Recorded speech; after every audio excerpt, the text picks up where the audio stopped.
Salut à tous, nouveau cadre, nouveau déplacement et nouvelle vidéo. Aujourd'hui on sort de France et on va poser nos valises pas très loin puisqu'on va les poser en Catalogne pour nous pencher sur la préparation du FC Barcelone et son dernier match, le traditionnel trophée Joan Gamper, trophée de début de saison. Le Barça a affronté comme l'équipe de Cesc Fabregas, le Barça s'est largement imposé mais on va pas revenir en détail sur ce match, mais on va surtout l'utiliser parce que c'est l'occasion d'évoquer enfin sur cette chaîne le piège du hors-jeu mis en place par les Catalans l'année dernière et qui a été un marqueur de l'identité de ce Barça d'Hansi Flick sur la saison 2024-2025. Et ce piège du hors-jeu, il a à nouveau très bien fonctionné face à Com, puisqu'en l'espace de quelques minutes, un petit quart d'heure, les adversaires des Catalans avaient déjà été signalés 5 ou 6 fois par l'arbitre. Alors ce piège du hors-jeu, quand est-ce qu'il intervient?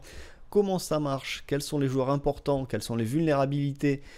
Et plein d'autres choses. On va détailler tout ça dans cette vidéo. C'est parti. Alors avant de passer aux palettes, petit tour quand même sur la composition d'équipe pour ce match. Avec Garcia dans les buts, une ligne de 4 dont on va beaucoup parler. Évidemment, on va se concentrer sur la première mi-temps de ce match avec Eric Garcia à droite, Araujo en central droit qui remplace Inigo Martinez qui était le patron de cette défense la saison dernière avec Cubarsí.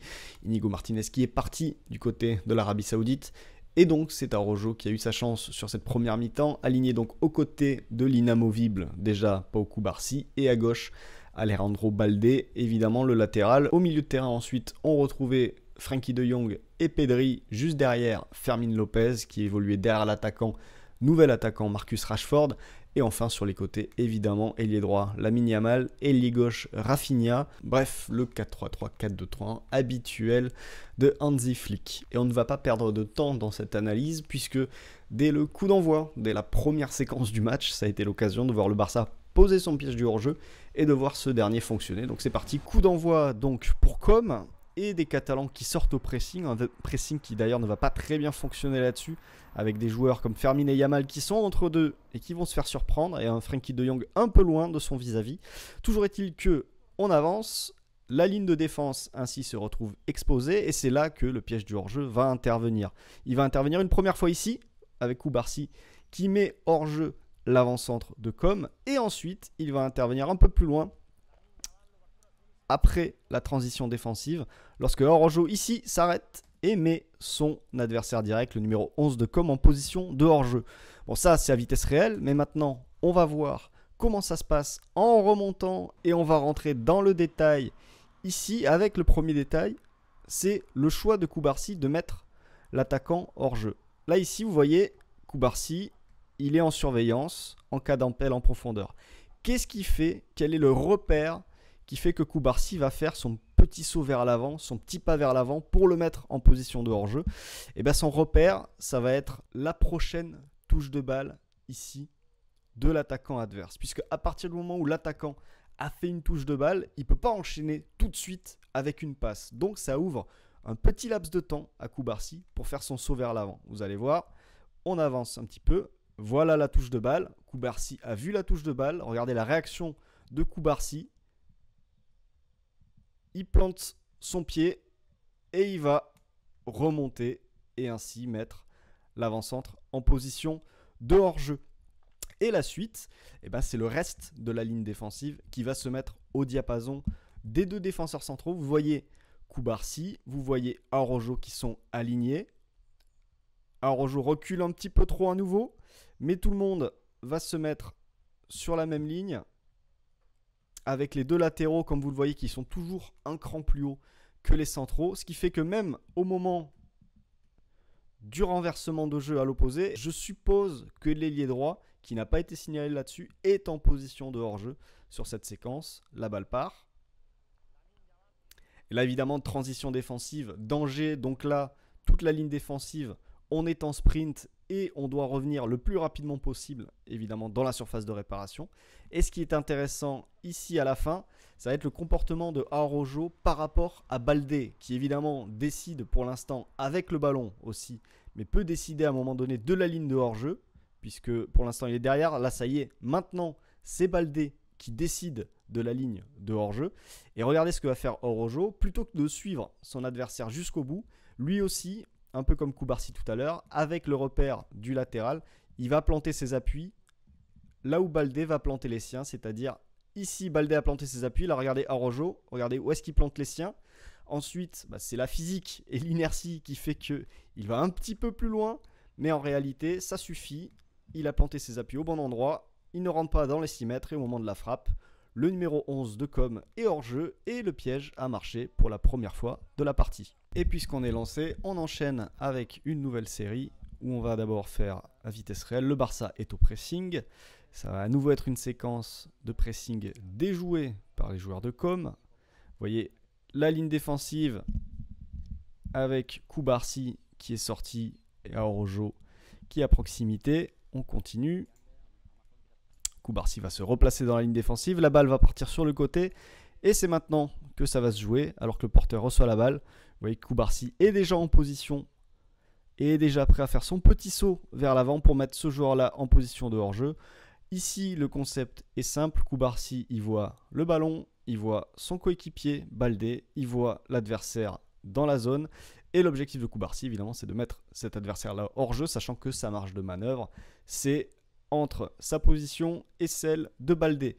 Et évidemment, sur ces séquences-là, le plus important, c'est l'attention et la concentration des joueurs à l'opposé.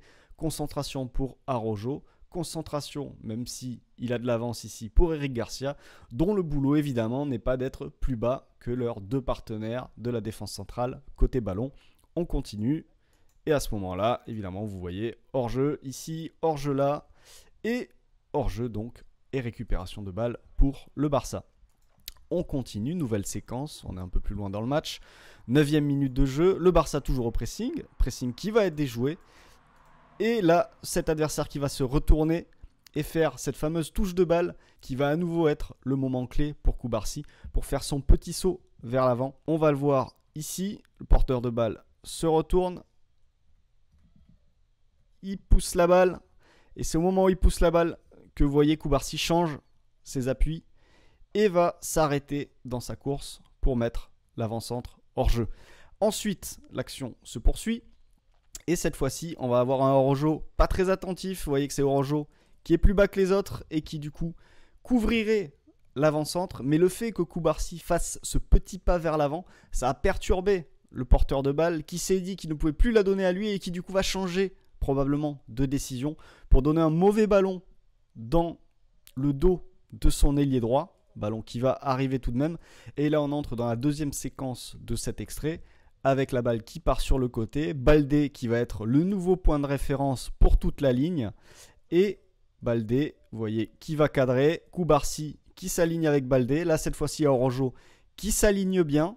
Et derrière, évidemment, Garcia qui est un cran plus haut. Donc, pas de problème. Et au moment de la passe, vous voyez 1, 2, 3 joueurs de com en position de hors-jeu. À nouveau, le piège a fonctionné, même si en cas de problème, le gardien est présent en couverture aussi pour sortir et dégager si l'arbitre ne lève pas le drapeau. On continue, troisième séquence, toujours un ballon dans le camp de Com et une opportunité de transition pour les Italiens avec un contre-pressing qui cette fois-ci va être éliminé. Et là, ce qui est important, c'est que sur ces séquences-là, en réalité, en jouant la ligne et en se positionnant très très haut, la ligne défensive du Barça, qu'est-ce qu'elle fait? Elle réduit aussi le temps de réflexion du porteur de balle ici. Il doit prendre une décision très vite parce que Cubarsí va faire son petit pas vers l'avant et il va mettre l'ailier en position de hors-jeu. Et ça, c'est quelque chose de très important pour soutenir l'effort de pressing. Le Barça, avec sa ligne défensive très haute, réduit aussi la taille du terrain dans laquelle les adversaires peuvent préparer leur transition et peuvent réfléchir à la meilleure solution. Là, vous voyez, ça va aller très vite. Cubarsí fait le saut. Araujo légèrement en retard, mais ça fonctionne quand même. L'attaquant est à nouveau en position de hors-jeu. Et on termine avec une quatrième séquence, avec l'occasion d'évoquer le pressing du Barça qui va à nouveau être déjoué là-dessus. Vous voyez la dimension individuelle au niveau des marquages à l'intérieur. Pedri, Fermin, De Jong. Ça rappelle un petit peu d'ailleurs l'option choisie par Luis Enrique pour le marquage individuel de ses milieux de terrain lorsque le PSG presse. La balle part sur le côté. Et là, vous avez Baldé qui est un petit peu bas, alors que c'est souvent lui qui est amené à sortir ce joueur excentré. Du coup, à partir du moment où Baldé est bas, c'est Pedri qui va coulisser et qui du coup va lâcher son joueur. Et malheureusement pour lui, derrière, la compensation ne viendra pas assez vite. Vous allez le voir ici. Voilà, joueur lancé. Et là, on en revient à ce que je disais tout à l'heure. C'est sur ces séquences de transition, lorsque le pressing du Barça est déjoué, À partir du moment où vous avez une ligne défensive, vous allez la voir apparaître, qui est sur la ligne, vous avez très peu de temps pour ce porteur de balle pour décider de ce qu'il va faire. Il doit très vite prendre une décision, sachant qu'en plus, vous avez Frenkie de Jong qui arrive et qui revient sur sa zone. Et c'est ça aussi l'avantage de jouer avec une ligne aussi haute, c'est que quand votre équipe presse et que son pressing est déjoué, au moment de la transition, ce joueur-là, le porteur de balle, doit prendre très vite une décision parce que lui, il n'est pas loin d'être hors jeu et lui, il est déjà sur la ligne. Donc, s'il ne donne pas le ballon très vite, ce joueur-là va être en position de hors-jeu et ce joueur-là risque de l'être aussi très rapidement. Et c'est ce qui va se passer là-dessus, puisque vous voyez que la ligne défensive est alignée très haut. Et au moment de la passe, vous avez un hors-jeu et 2 joueurs en position de hors-jeu. Et c'est sûr que si on avait une ligne défensive qui partait de 5 mètres plus bas, par exemple, aligné à cet endroit-là, et bien forcément, ce joueur-là, il aurait peut-être pu faire une touche de balle supplémentaire pour prendre la décision. Ces joueurs-là auraient pu adapter peut-être leur course.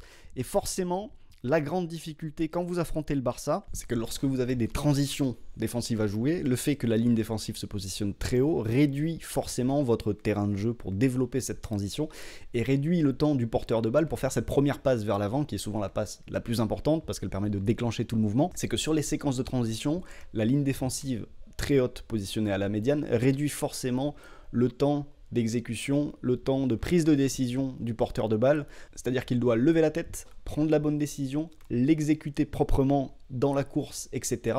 Sur des séquences où il faut déjà aller vite, le Barça réduit encore plus le temps de décision de ses adversaires, qui sont tentés évidemment de faire la passe qui tue, mais forcément la passe qui tue, c'est souvent la passe la plus dure à réaliser, et aussi la passe qui tue, quand on la rate, c'est un ballon immédiatement rendu, et le Barça peut remettre le pied sur la balle et réinstaller son jeu de possession. Donc tout est lié.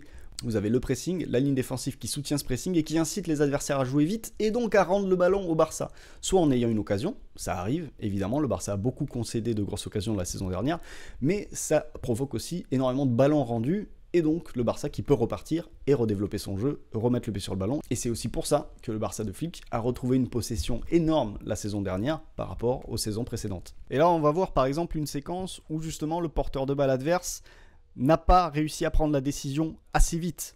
La balle va sortir du côté de Com, à nouveau un pressing déjoué du Barça sur cette séquence, malgré la réparation de Pedri. Le contre-pressing, ça bascule du côté de Com. Jolie feinte pour piéger Frenkie de Jong ici qui est éliminé. Et là, vous voyez, là, tout est ouvert. Koubarsi et Araujo sont très très hauts, ont été aspirés. Et du coup, ce joueur-là n'est pas en position de hors-jeu, évidemment, vu qu'il part de sa moitié de terrain. Et là, c'est maintenant, pour le passeur, qu'il faut donner ce ballon, qu'il faut lancer en profondeur. Mais le passeur n'arrive pas à prendre la décision tout de suite. Il fait une touche de balle de plus. L'attaquant, du coup, n'est plus coordonné, n'est plus prêt à partir. Il est obligé de s'arrêter parce qu'il y a la ligne médiane. Du coup, cet attaquant-là n'est plus une solution tout de suite, puisqu'il est à la médiane. S'il fait un pas de plus, il est hors-jeu. Et si lui ne peut pas donner le ballon à ce moment-là. On avance encore, il tergiverse, il ne sait pas trop. Araujo est revenu en couverture sur cette séquence. Koubarsi lui joue le hors-jeu. En nouveau, entre Koubarsi et Araujo, Araujo a encore des choses à travailler par rapport à ça et par rapport à Inigo Martinez. Araujo va se retrouver à couvrir le joueur sur l'aile avec son nouveau pas de recul. Sauf que le temps de réfléchir à la décision à prendre, qu'est-ce qui se passe? Il y a aussi des milieux du Barça qui reviennent et c'est Pedri qui va couper l'action et Araujo qui peut récupérer tranquillement. Et on va terminer notre petit tour concernant le hors-jeu et les transitions défensives en allant voir une dernière séquence ici, alors que Com a le ballon et va subir, ou en tout cas inviter la pression du Barça et va à nouveau s'en sortir. Ici, la balle part sur le côté, le pressing de Baldé, on retourne jusqu'au gardien de but. Et donc on fait sortir les Catalans, on les fait sortir et ça y est, on joue pour les piéger et on finit par trouver une solution ici. Et là c'est la même séquence que tout à l'heure avec une prise de décision qui doit arriver très rapidement. Pour le porteur de balle, il doit savoir ce qu'il doit faire parce que autour de lui ça revient, vous avez Fermin, vous avez De Jong et devant lui surtout vous avez une ligne défensive qui est très haute. Donc porter la balle, c'est compliqué, d'autant que ça revient sur lui. Et là, donc, la prise de décision qu'il va prendre, c'est quelque chose que vous aviez vu souvent la saison dernière, notamment lors d'un Barça-Bayern, où le Bayern avait fait ça très très bien, c'est dès qu'on est dans cette zone du terrain, c'est d'aller chercher à l'opposé en une touche de balle de manière presque automatique pour aller exploiter l'espace dans le dos du latéral. Là, vous voyez Eric Garcia qui est en bas. Donc, allez exploiter cet espace à l'opposé puisque l'espace devant, il est très réduit et généralement, les joueurs ici sont en position de hors-jeu, ce qui était le cas d'ailleurs pour les deux attaquants de com. Donc, on renverse à l'opposé avec quelqu'un qui part de plus loin et qui arrive ainsi lancé. Et ensuite, le jeu, évidemment, c'est pour les attaquants ici d'arriver dans la surface avant les défenseurs du Barça qui, néanmoins, vont quand même très très vite aussi au niveau du repli défensif. Et là, on a Hasson qui arrive dans la surface, le centre, mais c'est récupéré tranquillement par le gardien de but. Alors là, on a vu le Barça face aux transitions défensives et l'intérêt du piège du hors-jeu à la fois. Et l'intérêt du piège du hors-jeu pour réduire le temps de transition, le temps de prise de décision des adversaires. On a vu aussi comment ça fonctionnait. Et on va voir aussi que cet usage-là peut se faire aussi sur défense placée, avec cette ligne défensive plus basse, mais qui va à nouveau chercher à s'aligner. Et on va le voir sur cette séquence, remise en jeu de com. Et là, ce qui nous intéresse donc, c'est la ligne défensive. Et d'abord, ça va être le comportement de Frenkie de Jong devant cette défense.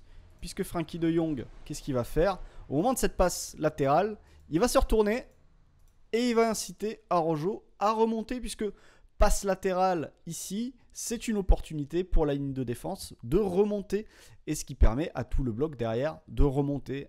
Ce qui fait que Araujo, regardez, juste après le geste de Jong, Araujo, il va faire le petit déplacement pour remonter et s'aligner avec Eric Garcia. Et c'est Eric Garcia, comme tout à l'heure, c'était Baldé un cran plus haut sur le terrain. C'est Eric Garcia qui devient le point de référence pour la ligne défensive et pour Araujo.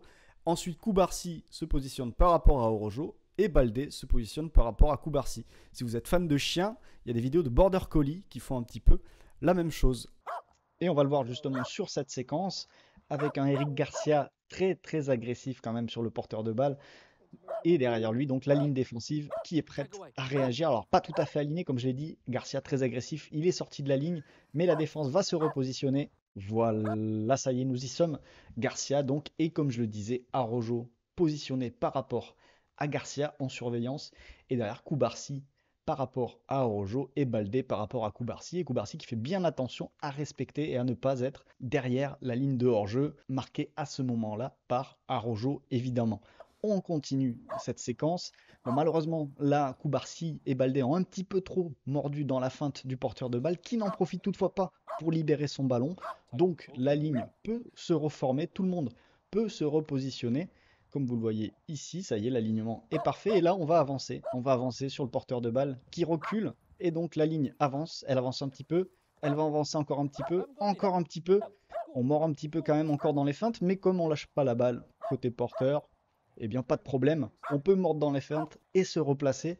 Alors certes, ici, Cubarsí se replace un petit peu trop près d'Araujo, les distances entre les joueurs ne sont pas forcément respectées, mais Baldé revient, lui, bien se positionner et on est prêt à repartir pour une nouvelle séquence défensive.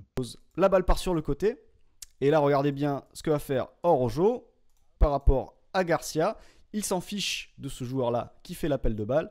Il s'aligne avec Garcia. Derrière, Cubarsí s'aligne avec Araujo. Baldé est un cran plus haut. Il n'y a pas de problème.